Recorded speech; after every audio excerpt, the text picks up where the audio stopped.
자리에 편히 앉아 주시기 바랍니다.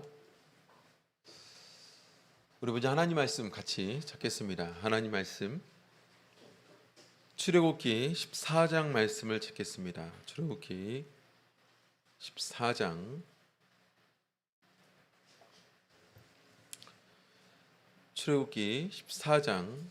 1절에서 14절까지의 말씀, 좀 긴 내용이지만 같이 읽겠습니다. 출애굽기 14장 1절에서 14절까지의 말씀 같이 읽겠습니다. 시작. 여호와께서 모세에게 일러 가라사대 이스라엘 자손을 명하여 돌쳐서 바다와 믹돌 사이에 비하 히롯 앞 곧 바알스본 맞은편 바닷가에 장막을 치게 하라. 바로가 이스라엘 자손에 대하여 말하기를 그들이 그 땅에서 아득하여 광야에 갇힌 바 되었다 할지라. 내가 바로의 마음을 강팍케 한즉 바로가 그들의 뒤를 따르리니 내가 그와 그 온 군대를 인하여 영광을 얻어 애굽 사람으로 나를 여호와인 줄 알게 하리라 하시매 우리가 그대로 행하니라. 혹이 백성이 도망한 것을 애굽 왕에게 고하매 바로와 그 신하들이 백성에게 대하여 마음이 변하여 가로되 우리가 어찌 이같이 하여 이스라엘을 우리를 섬김에서 놓아 보내었는고 하고 바로가 곧 그 병거를 갖추고 그 백성을 데리고 갈새 특별 병거 600승과 애굽의 모든 병거를 바라니 장관들이 다 거느렸더라. 여호와께서 애굽 왕 바로의 마음을 강팍케 하셨으므로 그가 이스라엘 자손의 뒤를 따르니 이스라엘 자손이 담대히 나갔음이니라. 애굽 사람들과 바로의 말들 병거들과 그 마병과 그 군대가 그들의 뒤를 따라 바알스본 맞은편 비하히롯 곁 해변 그 장막 친 데 미치니라. 바로가 가까이 왈 때에 이스라엘 자손이 손을 들어 본즉 애굽 사람들이 자기 뒤에 미친지라. 이스라엘 자손이 심히 두려워하여 여호와께 부르짖고 그들이 또 모세에게 이르되 애굽에 매장지가 없으므로 당신이 우리를 이끌어내어 이 광야에서 죽게 하느뇨? 어찌하여 당신이 우리를 애굽에서 이끌어내어 이같이 우리에게 하느뇨? 우리가 애굽에서 당신에게 구한 말이 이것이 아니뇨? 이르기를 우리를 버려두라. 우리가 애굽 사람을 섬길 것이라 하지 아니하더뇨? 애굽 사람을 섬기는 것이 광야에서 죽는 것보다 낫겠노라. 모세가 백성에게 이르되 너희는 두려워 말고 가만히 서서 여호와께서 오늘날 너희를 위하여 행하시는 구원을 보라. 너희가 오늘 본 애굽 사람을 또 다시 영원히 보지 못하리라. 여호와께서 너희를 위하여 싸우시리니 너희는 가만히 있을지니라. 아멘. 오늘 여기 있는 내용을 근거로 해서 광야에 갇혔을 때라는 제목으로 하나님 말씀 증거하겠습니다. 우리 3절에 바로 모세를 볼 때에 그들이 행한 그 길이 아득해서 광야에 갇힌 것 같은 그 상황에 대해서 본문은 소개해주고 있죠. 우리 시간 이 말씀을 통해서 우리가 더욱더 하나님을 통해서 지혜를 얻고 우리가 처해진 상황에서 우리가 결국에 가져야 되는 신앙과 믿음이 무엇인지 이걸 배울 수 있는 소중한 기회 되기를 간절히 원합니다. 오늘 안식일에 나오신 모든 성도님들 하나님이 주시는 안식일의 은혜와 축복을 다 받아 누리시고 안식일에 하나님 주시는 은혜를 안식일에만 누리는 것이 아니라 그 은혜로 말미암아 세상에 살아갈 때에도 하나님이 주시는 참된 평안과 그리고 그 쉼을 얻으며 살아갈 수 있는 저와 우리 성도님 되시기를 간절히 원합니다. 이제 아침 저녁으로 싸늘한 시원한 바람이 부는 때가 오는 것 같습니다. 8월도 이렇게 말이 되다 보니까 그렇죠. 근데 지난 여름은 참 더웠죠. 언제나처럼 여름은 참 덥습니다. 근데 한참 더울 때 이런 생각이 들었습니다. 제가 이제 더우면 생각나는 때가 있는데 그 때가 언제냐면 군대에서 유격 훈련을 갔을 때였습니다. 꼭 유격은 여름에 가요. 군대를 다녀오신 분들은 아시겠지만 8월에 이렇게 군대를 유격을 가는데 제가 유격을 가가지고 한번 혼절한 적이 있습니다. 혼절이라는 게 갑자기 딱 쓰러졌다가 그럴 때 언제냐면 이제 한여름에 이렇게 조교가 굉장히 무섭게 이렇게 표정을 지으면서 막 이렇게 PT 체조를 시키잖아요. 줄 세워놓고 막 정신없게 굴리지 않습니까? 정신없게 굴리다 보니까 그럼 그늘에서 굴리겠어요? 때려 내려지는 태양빛에서 이렇게 막 정신없이 뭐 1번, 2번, 3번 막 시키는데 정신없이 따라하는 거죠. 그래 이제 숨을 막 몰아 올라옵니다. 막 힘들잖아요. 막 숨이 몰아쳐 올라오고 또 끊임없이 내가 숨이 참에도 불구하고 조교는 끊임없이 명령을 내리고 또 내가 뒹구는 그곳은 여름이다 보니까 엄청난 더위가 내려쬐고 있고 또 마른 땅에서 많은 사람들이 막 뒹굴고 하다 보니까 먼지가 막 일어나는 거예요. 그러니까 숨을 못 쉬겠는 거예요. 더위에도 숨을 못 쉬겠고 숨이 차서도 숨을 못 쉬겠고 그런데 먼지가 날려서 숨을 못 쉬겠고 그러다가 도저히 이러다가 숨 못 쉬겠는데 하다가 픽 쓰러졌는데 잠깐이에요. 그리고는 조교가 와가지고 바로 축 치면서 일어나라고 그러더니 저 물에 그냥 또랑물에 빠지고 다시 오라고. 그래도 또 빠지고 다시 오니까 뭐 새로운 정신으로 또 하는 거죠. 뭐 그때가 생각이 나는 거예요.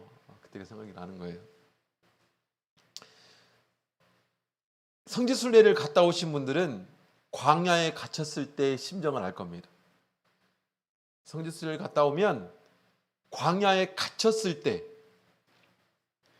어디 그늘 하나 없이 그야말로 죽일 듯이 내려쬐는 태양빛, 그곳에 어디로 가야 될지도 모르는 꽉 막힌, 어디를 갈지를 모르니까 막혀 있는 거죠. 여기 있으면 죽습니다. 그늘이 없어요. 마치 머리를 태울 듯이 내려쬐는 태양빛. 이게 어떻게 해야 됩니까? 어떤 방법을 써야 됩니까? 어떤 길을 가야 됩니까? 지금 이스라엘 백성들이 그런 지경에 이르렀다라는 걸 말해주고 있습니다. 어디를 가야 될지 몰라요. 더위는 내려쬐고 있습니다. 심지어 뒤에는 누가 오고 있습니까? 바로 이 애굽의 군병들이 자기를 다시 잡아가겠다고, 때로는 죽이겠다고 쫓아오고 있어요. 어떻게 해야 될 바를 모르는 그 상황, 그걸 말씀해 주고 있죠. 우리가 삶을 살아가다 보면 이럴 때가 있습니다. 사실 이스라엘 백성들이 이 광야까지 오게 된 것은 그들이 길을 알아서 온 게 아니에요. 하나님께서 인도하셨습니다. 하나님께서 인도하셨는데 어떻게 이런 일을 만날 수 있는가? 우리가 삶을 살다 보면 이럴 때가 있죠. 하나님 뜻대로 살아갔고 하나님 명령대로 살아갔고 하나님의 인도하심대로 살아갔는데 턱 막히는 그 사면초가의 상황이 맞닥뜨려질 때가 있습니다. 마치 수렁에 빠진 것처럼 궁지에 몰리게 되는 이 상황. 오늘 본문에 보면 이렇게 시작하고 있죠. 여호와께서 모세에게 일러 가라사대 이스라엘 자손을 명하여 돌쳐서 바다와 믹돌 사이에 비하히롯 앞 곧 바알스본 맞은편 바닷가에 장막을 치게 하라. 이스라엘 백성들이 길을 가다가 하나님의 명령을 따라서 장소를 정해서 이렇게 장막을 쳤습니다. 그런데 본문 3절을 보면 바로가 이걸 이렇게 말하고 있죠. 3절을 다시 한번 읽어보겠습니다. 시작. 바로가 이스라엘 자손에 대하여 말하기를 그들이 그 땅에서 아득하여 광야에 갇힌 바 되었다 할지라. 하나님 말씀대로 순종했는데 그들이 광야에 갇혔다. 감옥에 갇히듯이 광야에 갇혔다. 가파른 벼랑에 맞닥뜨린 만한 그리고 만 것이죠. 이스라엘 백성들은 어떻게 해서든지 동쪽으로 가야 할 수밖에 없었습니다. 왜냐하면 이집트는 서쪽에 있으니까 동쪽으로 가는 거죠. 동쪽으로 가야 가나안 땅으로 갈 수 있으니까. 신의 광야로 가야 되니까. 그런데 하나님은 자꾸 동쪽으로 가는 게 아니라 남쪽으로 가라. 남쪽으로 가라. 남쪽으로 인도를 하는 겁니다. 그리고 조금 동쪽으로 탁 몰아넣는 거죠. 남쪽으로 가다가 동쪽으로 탁 몰아치면 제가 이제 지도를 그릴 수 없으니까 이렇게 설명이 쉽지가 않은데 동쪽을 가다가 동쪽을 쭉 가버리면 사실은 이 동북쪽으로 가면 가나안을 바로 가는 거고 동서쪽으로 가게 되면 광야로 이제 그 신의 광야로 가는 거고 근데 남쪽으로 가라는 거예요. 남쪽으로 갔다가 동쪽으로 가면 그 앞에 뭐가 있냐면 홍해가 있습니다. 홍해가 딱 있어요. 도대체 하나님 약속의 땅인 가나안 땅을 가는 길이 아니잖아요. 근데 하나님은 그곳으로 계속해서 인도하는 겁니다. 아프리카 방향으로 가다가 바로 이 홍해 앞에서 서게 만들었다라는 겁니다. 여기 믹돌이라고 표현해주고 있죠. 홍해 바다 앞에 바로 믹돌이라고 표현해져 있는데 이 믹돌은 견고한 망대, 높은 망대라는 뜻을 가지고 있습니다. 정확하게 이것이 어떤 목적인지 모르겠지만 바로의 애굽에 있어서 이 바다를 지키는 그 망대에 성이 있었지 않았는가라고 추측을 합니다. 어쨌든 그곳이 딱 막아서고 있는 거죠. 막다른 길, 그 나일강의 마지막 계곡이라고 할 수가 있습니다. 갈 데가 없어요. 갈 수가 없습니다. 앞에는 홍해 바다가 있고 뒤로는 애굽 땅이 버티고 있습니다. 사실은 이것은 하나님께서 말씀하셨고 그것에 순종해서 간 길이죠. 어떻게 이럴 수가 있는가? 단적으로 말하면 하나님께서 이스라엘 백성들을 코너로 몰아넣은 거예요. 사실은 그렇게밖에 설명이 안 됩니다. 하나님이 코너로 몰아넣은 거예요. 왜냐하면 하나님께서 그렇게 인도하셔서 이스라엘 백성들에게 따라간 적밖에 없어요.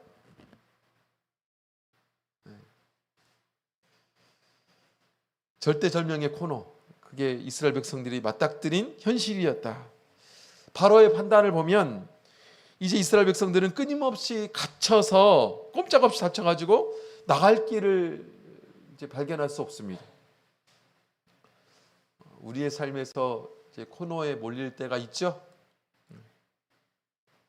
우리가 살다 보면 뭐 때로는 사업 때문에 코너에 몰리기도 하고 또 직장 때문에 코너에 몰리기도 하고 사람 때문에 코너에 몰리기도 하고 어떤 사람은 감당할 수 없는 자기 혼자만의 어떤 비밀한 사건 때문에 이제 코너에 몰리는 경우도 있습니다. 누구한테도 말도 못하고 이걸 어떻게 해야 되나. 우리 인생에 그럴 때가 있죠. 방법이 없습니다. 이걸 어떻게 해야 되나. 방법은 하나밖에 없어요. 다 포기하는 거. 뭐 저도 되돌아보면 한 2번 그런 적이 있었던 것 같습니다. 한 2-3번 기점기점마다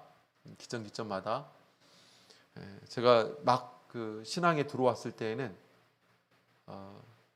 교회 가지 못하게 하는 부모님으로 인해서 부모님 핍박에 코너에 몰렸던 적이 있었고 또 대학생이 돼가지고는 내가 대학 생활을 계속하지 못하는 상황, 어디에 가도 이제 구멍이 없는 지경이 몰렸던 적이 있었던 것 같아요. 그리고 뭐 결혼하고 나서도 그리고 또 목회하면서도 우리는 간혹 이제 코너에 몰리기도 합니다. 이거 어떻게 해야 될지 방법을 모르겠는 거죠. 어떻게 해야 돼? 이거 어떻게 해야 돼? 물론 사람에 따라서 또 상황에 따라서 그 정도가 다를 수는 있겠지만 우리 모든 인생은 그런 길을 걸어갑니다. 오늘 본문을 통해서 그런 가운데 그 코너에 몰렸을 때 우리가 어떻게 해야 될 것인가. 가만히 되돌아보면 저는 하나님께서 나에게 말씀해 주신 대로 간 것밖에 없어요. 열심히 하나님 믿어라. 그런데 부모님이 맡고 있는 거고.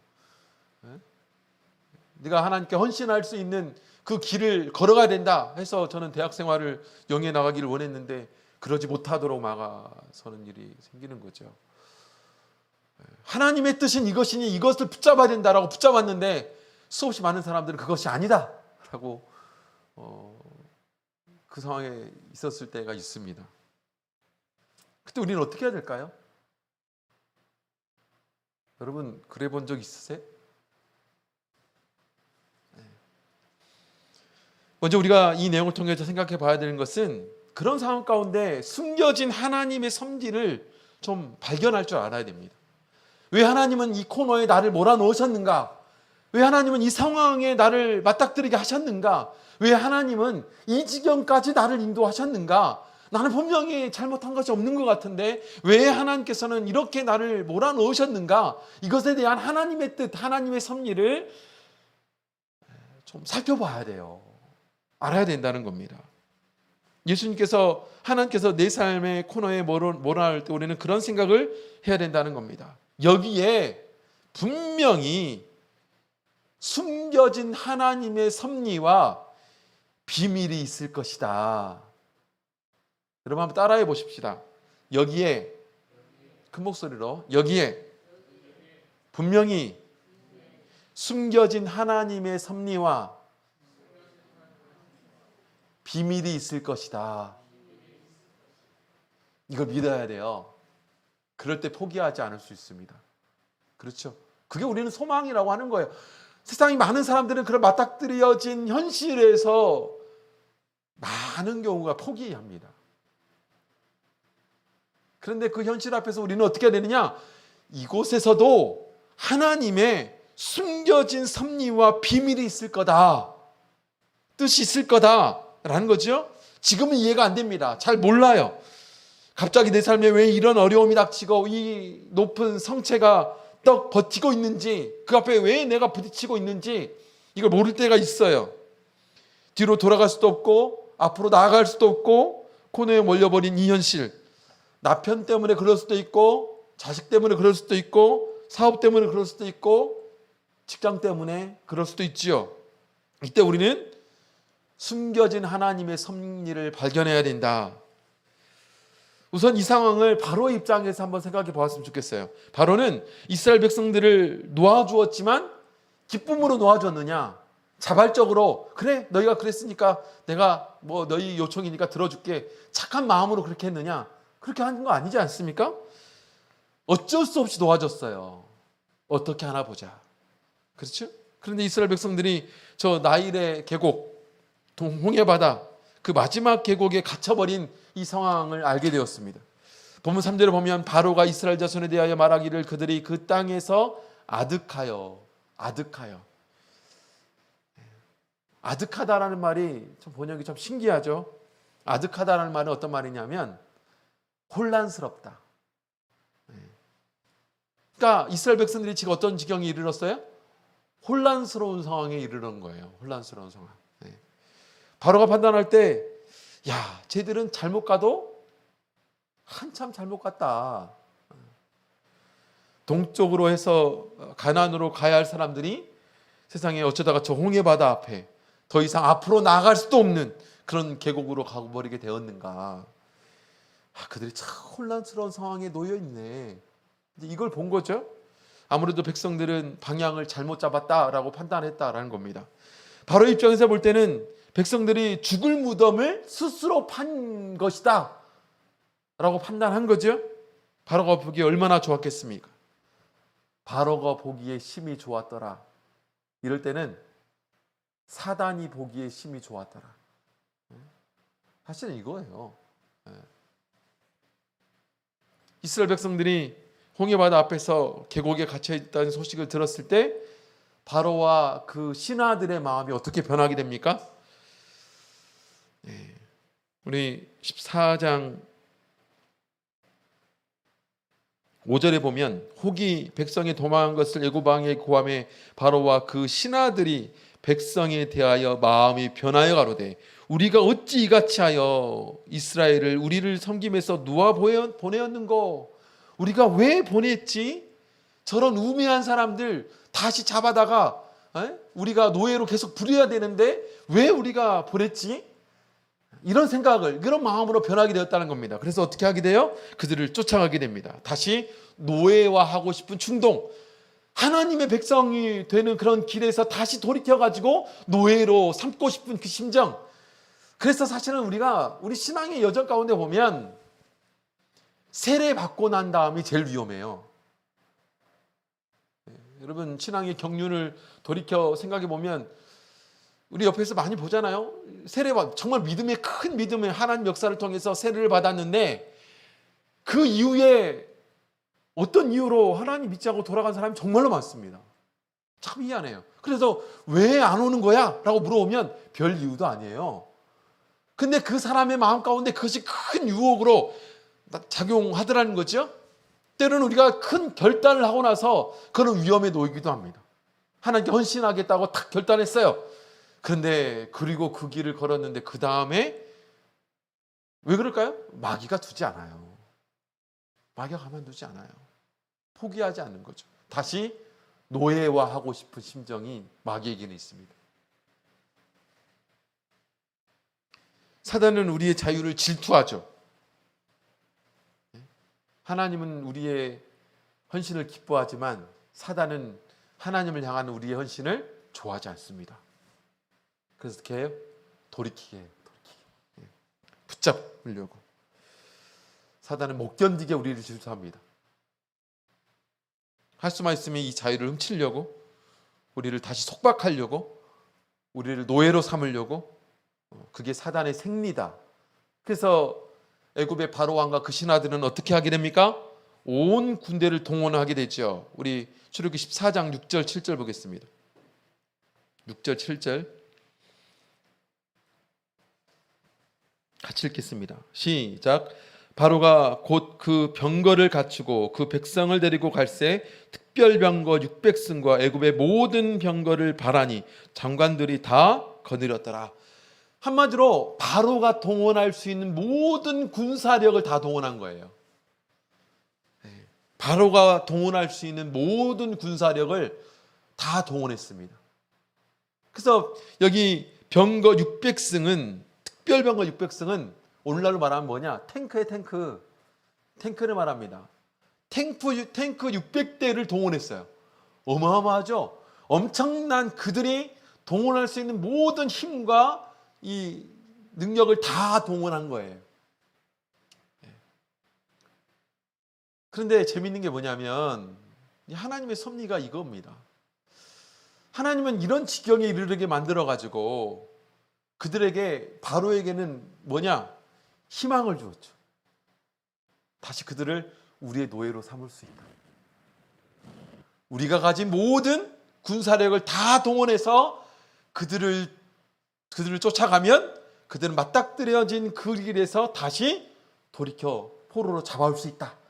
그 자신감에 차 있을 수밖에 없는 거죠. 그래서 그들의 힘을 다 동원할 수 있도록. 근데 그들의 군사력을 다 동원해 가지고 쫓아오게 했는데 결국에 그 애굽 군사력, 그 군사가 다 어떻게 됐죠? 홍해에 다 몰살됐습니다. 사실은 왜 하나님께서 이스라엘 백성들로 맞닥뜨려지게 했는가? 코너로 몰아붙였는가? 그리고 또 하나, 그걸 통해서 그런 엄청난 군사가 공격하게 만들었는가? 첫째, 하나님의 섭리는 심판입니다. 애굽의 심판, 바로의 심판, 사단의 심판. 그래서 계시록에도 보면 마지막 날 발악을 하죠. 우리가 흔히 말하는 아마겟돈 전쟁. 그 전쟁은 뭐 총칼 든 전쟁이 아니라 영적인 총과 칼을 든 우리를 미혹하고 우리의 신앙을 무너뜨리는 엄청난 일이 벌어지잖아요. 왜 그렇게 만들까요? 사실은 하나님의 심판, 하나님을 대항하는 모든 악의 세력의 심판, 이게 이루어지죠. 그게 나중에 홍해에서 일어납니다. 그래서 이집트는 이걸 기점으로 해서 역사에서도 사실은 제국의 위치에서 사라져 버립니다. 세계사에 보면 그래요. 그리고 또 하나 얻을 수 있는 게 뭐냐면 우리 4절 보겠습니다. 4절 14장 4절 말씀 읽겠습니다. 하나님의 섭리, 도대체 왜 하나님은 그런 코너에 우리를 몰아넣으셨는가? 4절 보겠습니다. 같이 읽겠습니다. 시작. 내가 바로의 마음을 강팍케 한즉 바로가 그들의 뒤를 따르리니 내가 그와 그 온 군대를 인하여 영광을 얻어 애굽 사람으로 나를 여호와인 줄 알게 하리라 하심에 우리가 그대로 행하니라. 굉장히 중요한 두 문장이 있죠. 영광을 얻어 나를 여호와인 줄 알게 하리라. 하나님께서 이것을 통해서 뜻하신 섭리가 뭐냐면 하나님을 드러내고 싶으신 것입니다. 하나님의 능력을 드러내시고 하나님의 영광을 드러내시고 하나님의 어떤 분이신가를 드러내시는 것이 이 가운데 숨겨진 하나님의 섭리예요. 그게 이것으로 망하는 것이 아니라 이것을 어떻게 하나님이 바꾸시는가, 이 엄청난 상황, 이 코너에 몰려버린 어떤 방법도 찾아볼 수 없는 그 상황 가운데 사람이 몰리게 되어서 결국에 하나님께서는 사람이 할 수 없는 이 일을 어떻게 하나님이 역전시키는가, 역전시키는 그 하나님이 어떤 분이신가를 드러내는 거예요. 그래서 우리가 만약에 우리 인생에서 코너에 몰렸을 때 믿음으로 그 일들을 극복해냈다면 반드시 무엇이 나타나게 되어 있느냐? 하나님의 역사가 나타납니다. 하나님이 그 상황을 어떻게 역전시켜 줬는지,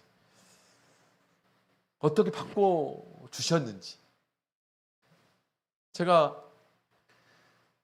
어머니, 아버지의 그 핍박이 심했죠.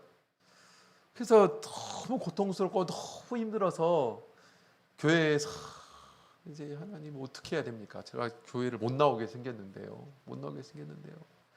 하나님, 저는 뭐 복음이 귀하다고 해서 새로운 인생이 나에게 주어졌다고 믿고 저는 열심히 하나님 믿고 따라갈 것밖에 없습니다. 저는 열심히 하나님 믿으려고 하는데 왜 이런 일이 닥칩니까? 라고 막 울면서 이제 하나님께 기도했죠. 기도하고. 그런데 그때 주시는 하나님의 역사함이 있는 거예요.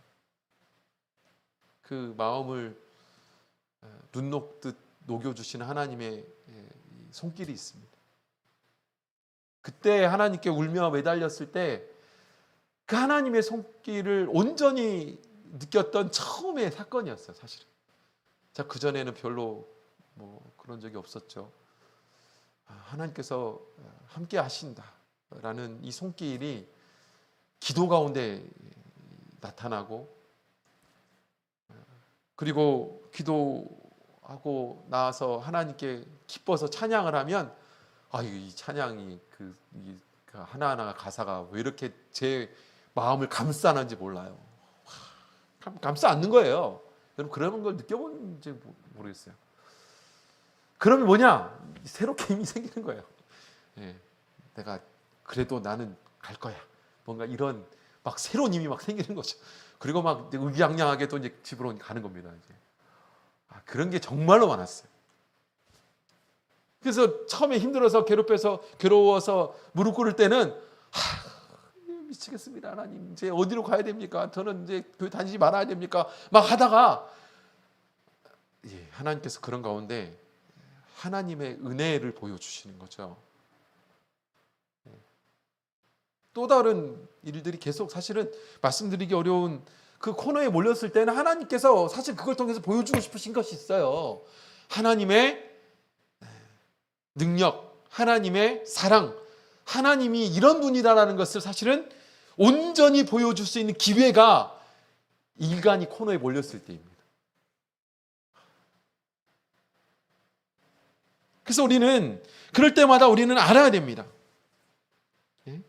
때때로 견딜 수 없이 아픈 사건, 그리고 인생의 최악의 상황으로 우리를 몰고 가실 때 우리가 비로소 하나님 앞에 손들고 하나님, 우리는 할 수 없습니다. 나는 할 수 없어요. 이랬을 때 그래, 네가 할 수 없다고 빨리 포기할 때 그럴 때 내가 한다. 이게 사실은 우리가 코너에 몰리는 이유죠. 하나님은 하나님 되심을 드러내기 위해서, 하나님의 주권과 하나님의 영광을 드러내기 위해서, 하나님의 창조주 되심을 드러내기 위해서 때때로 우리가 걸어가는 그런 인생 속에서 극한 상황을 허용하신다 라는 겁니다.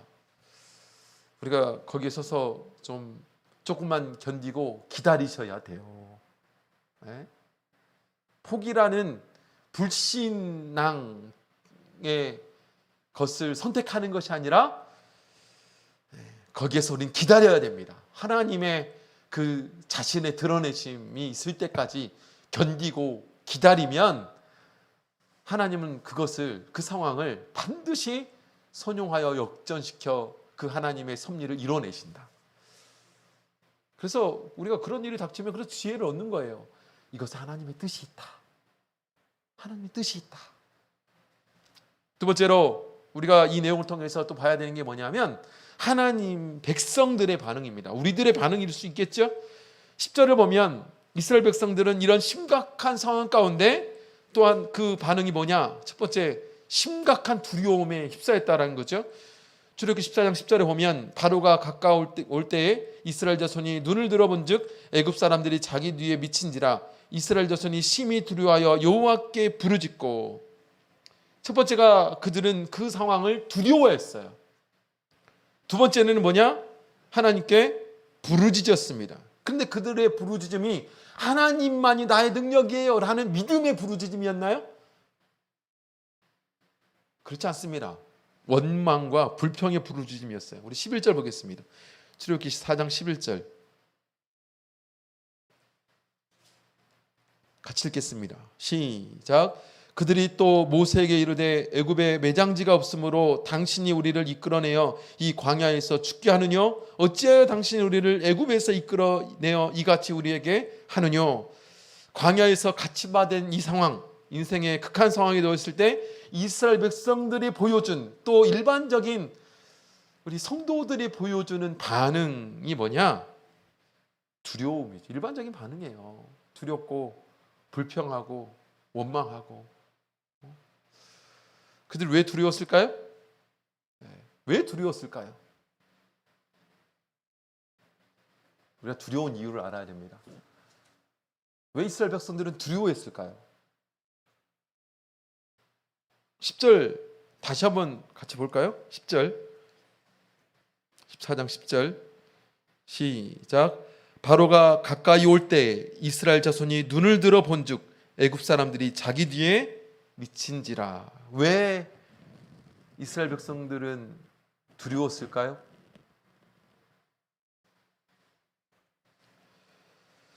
그들의 시선이 애굽에 있었기 때문입니다. 그들은 그들을 추격하고 있는 바로의 군대에 시선을 고정하고 있는 거죠.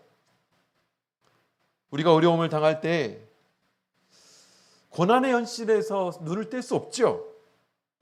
물론 떼려고 해서 떼지는 것도 아닙니다. 비참하고 어려운 현실을 보는 것, 그거 보는 것만으로 우리는 참 두렵습니다. 참 두려워요. 거기에 시선이 고정이 될 수밖에 없죠. 우리가 이런 어려움을 처할 때 좀 잘 보이지 않지만 전능하신 하나님께 대한 시선을 갖는 것이 제일 중요해요. 근데 우리가 그런 상황 닥치면 지혜가 생겨야 돼요. 현실이 보이죠. 이스라엘 백성들에게 자기 뒤를 쫓아오는 애굽의 군대들이 보입니다. 그게 보이는데 어떻게 해요? 근데 사실은 그곳에 또 보이는 게 있었어요. 뭐예요? 우리 지난주에 우리가 살펴봤던 22절에 우리 13장 22절에 낮에는 구름 기둥 밤에는 불 기둥이 백성 앞에서 떠나지 아니했다. 똑같이 그들 가운데 있었던 건 뭐냐면 하나님의 함께 하심도 보였다는 거예요. 그런데 우리의 나약함이 뭐냐면 자꾸 그 바로의 공격, 바로의 군대만 보여요. 어려운 현실만 보여요. 하나님이 떠나지 않음은 보이지 않아. 그게 우리를 두렵게 만드는 거예요. 그것이 우리를 공포스럽게 만드는 거예요. 그래서 우리의 시선 처리가 정말 중요합니다. 무엇을 바라보는가 정말 중요해요. 어떤 걸 바라봐야 되느냐? 하나님의 역사하심을 볼 줄 알아야 돼요. 하나님의 동행하심을 볼 줄 알아야 돼요. 여전히 내가 기도할 수 있다는 사실, 우리는 그것을 좀 만져서 볼 수 있잖아요. 무슨 얘기냐면 우리가 참 성령 받은 사람들의 가장 큰 축복, 이 특별함이 뭐예요? 우리는 힘들 때 부르짖죠. 하나님께 부르짖습니다. 부르짖을 때 우리는 성령을 간구해 성령을 의지해서 기도하지 않습니까? 그러면 우리가 성령을 가지고 기도할 때 방언을 합니다. 그래서 때로 잃은 양이 되었을 때 잃은 양들이 하나님께서 나를 포기하지 않았구나라는 것을 가장 절절하게 느끼는 게 뭔지 아세요? 기도할 때 방언이 나오는 거예요. 네? 잃은 양이 대해서 돌아와서 하나님이 날 떠나지 않았구나 라는 것이 뭘 통해 나타나냐면 우리가 기도해 봤어요. 그런데 방언이 나와요. 하나님 나를 포기하지 않았구나. 우리가 정말 그런 어려운 상황 가운데 내 시선이 그런 어려운 문제들에만 꽂혀 있습니다. 그러면 우리는 뭘 해야 되냐? 이스라엘 백성들처럼 부르짖죠? 그게 원망이건 뭐 불평이건 부르짖죠? 근데 그럴 때 우리는 느껴지는 게 있어요. 내가 하나님께 기도할 때 방언이 나오잖아요. 그걸 무엇을 말해주고 있습니까? 여전히 내 안에는 성령이 있고 이 성령이 있다라는 것은 여전히 하나님이 나와 함께 하신다. 이것에 용기를 얻고 이것의 의미를 가지고 바라볼 줄 알아야 돼요.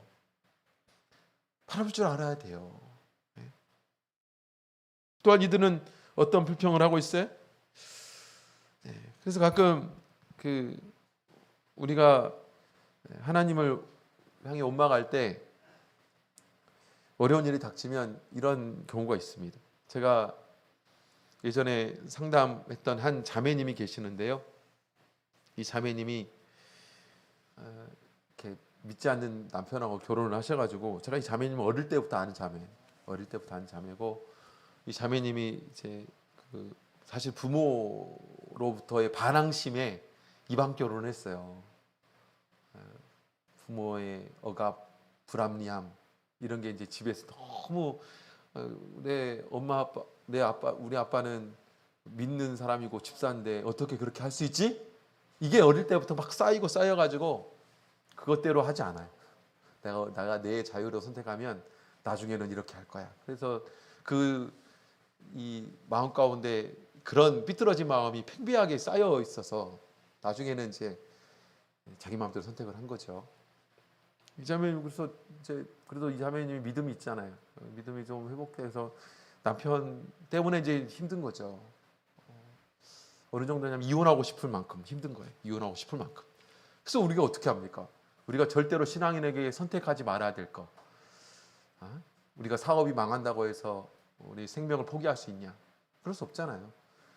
우리 가정에서 남편이 혹은 아내가 아무리 말썽을 부리고 마음에 안 들고 불화한다고 해서 이혼을 우리가 생각할 수 있어요? 그럴 수 없잖아요. 절대로 선택할 수 없는 거예요. 그래서 그렇게 얘기를 할 수밖에 없죠. 절대 선택해서는 안 되는 일이다. 자매님의 불신으로 그것으로 얻어지는 결과를 당신은 아니야. 그래서 설득하고 절대로 선택하지 말아야 된다고 얘기를 했어요. 돌이켜서 그래요. 내가 믿음으로 한번 살아볼게요. 믿음으로 열심히 이제 살고 남편한테도 잘하려고 하고 막 심지어 막 밖에서 막 밤에 술 먹고 들어와가지고 막 술주정을 막 해도 내가 다 받아주고 다 이렇게 했는데도 날이 갈수록 더 심해지는 거죠. 어느 날 이 자매님이 오셔가지고 내가 목자님 때문이라는 거예요. 왜요? 그때 그냥 포기해버리고 나 이혼했으면 그래도 일골 저골 안 먹는 거 아니에요? 그래서 원망하는 거죠. 원망. 이제 간혹 그럴 때가 있습니다. 어려운 일이 생기면 하나님의 원망을 어디에 풀어요? 사람한테 푸는 거죠. 사람한테. 원망하시라고. 그런데 그럼에도 불구하고 절대로 지금도 여전히 우리 자매님 포기하시면 안 됩니다. 그래도 여전히 자매님 포기하시면 안 됩니다. 더 감동시키셔야 돼요. 참 신기한 게 이 자매님이 그걸 또 그대로 또 받아들이고 알겠어요. 그러고 가가지고 자기 시어머니도 모시고 집에서 이제 남편이 감동하잖아요.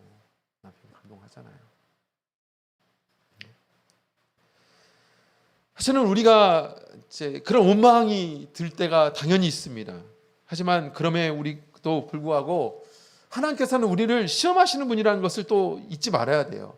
특별히 우리 만나를 주실 때도 하나님의 의도를 생각해 보면 일평생 먹을 것을 쌓아놓고 그 다음에 아무 걱정도 안 하고 살 수 있으면 얼마나 좋습니까? 근데 하나님은 매일매일마다 일용할 양식을 주셨어요. 근데 그 이유가 있습니다.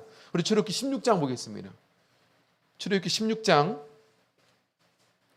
4절, 출애굽기 16장 4절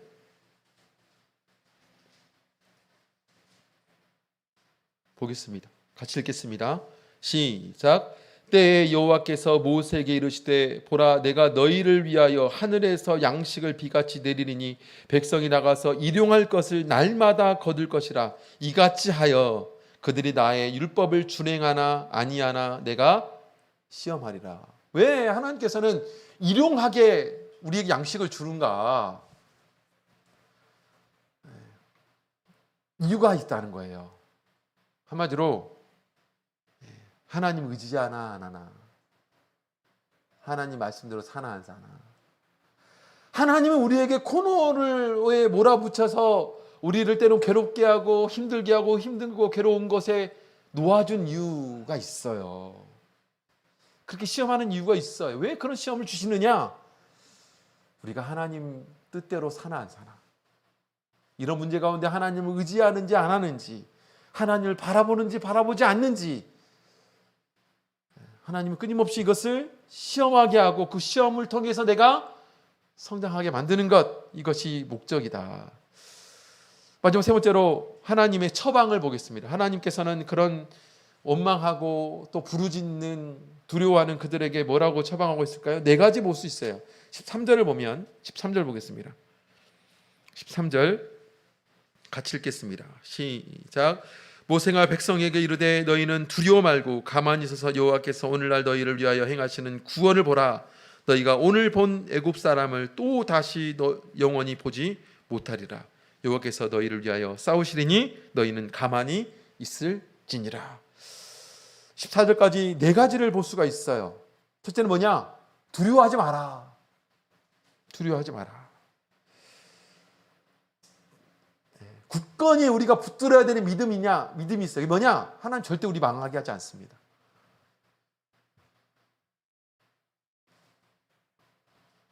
반드시 믿어야 될 하나님 약속. 하나님은 우리로 감당할 시험밖에는 시험을 허락하지 않으세요. 만약 우리가 감당하지 못할 시험이라면 반드시 뭘 주냐? 피할 길을 준다. 반드시 피할 길을 준다.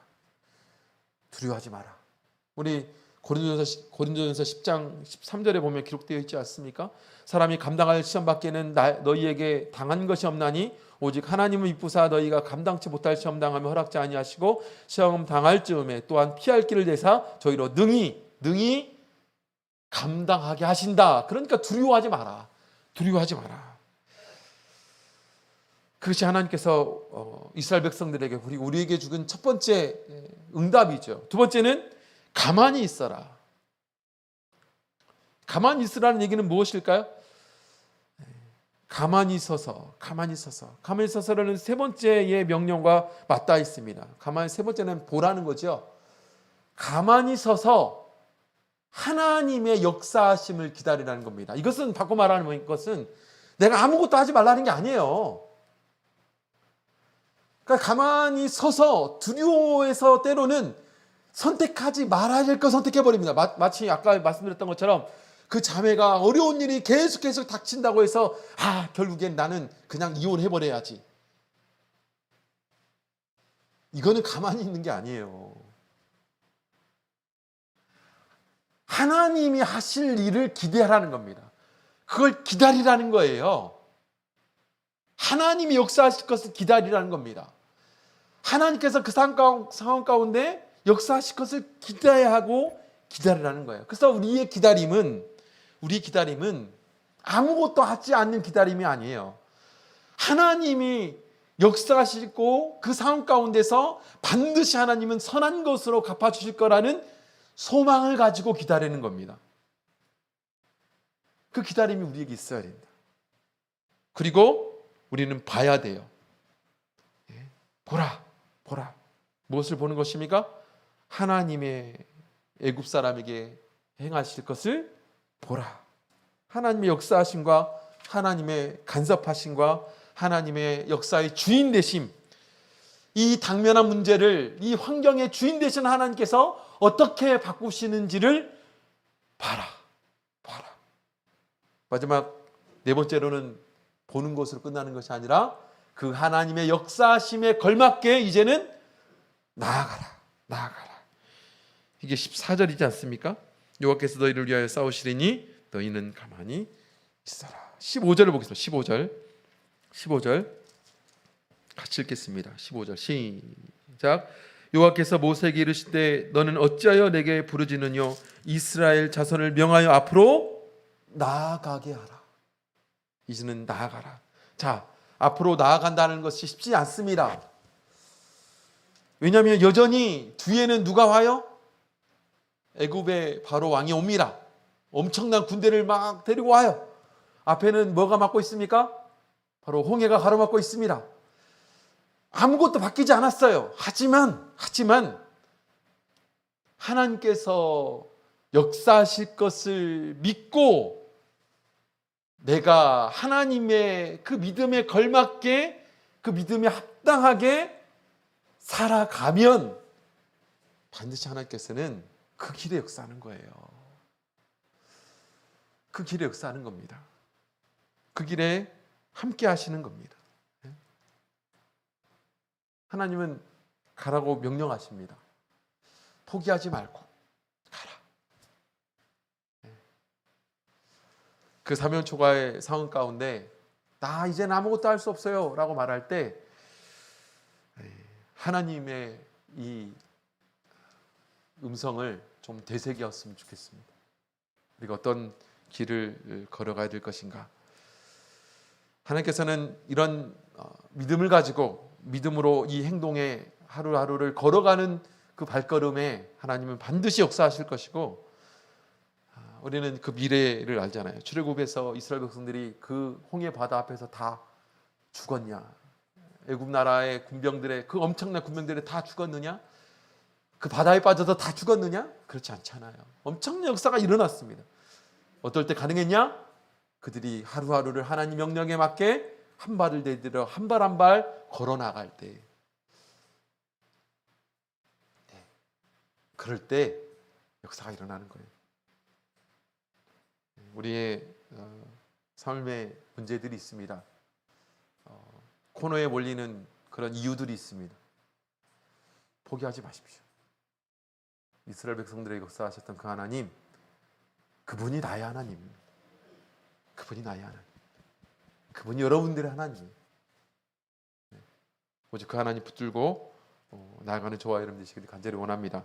같이 기도하겠습니다. 오늘 들으신 말씀 생각하시면서 광야에 갇혔을 때 내가 어떻게 이 상황을 극복해 나갈 것인가. 오직 하나님의 섭리를 발견하고 또 이 두려움과 불평이 아니라 오직 하나님께서 내게 명령하시는 그 명령을 붙잡아서 믿음으로 걸어 나갈 줄 아는 우리가 될 수 있도록 같이 성령 의지해서 기도하겠습니다.